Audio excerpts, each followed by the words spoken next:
Tiyamikire ntchito za chauta.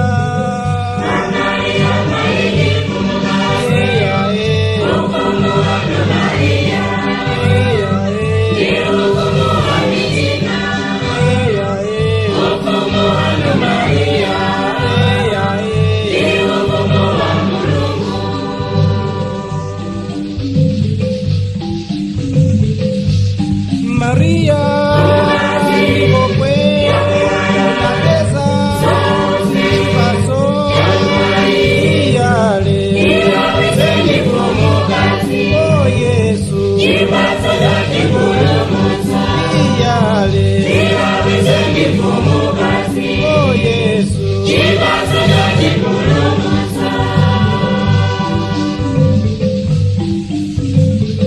Tiyamikire ntchito za chauta.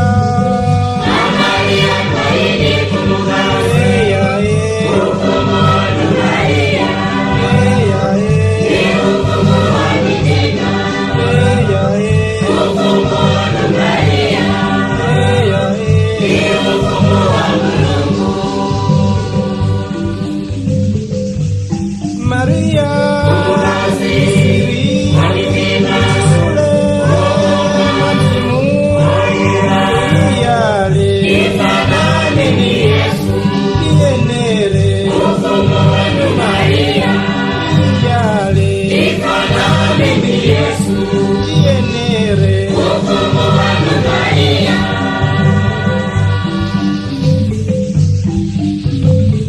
Tiyamikire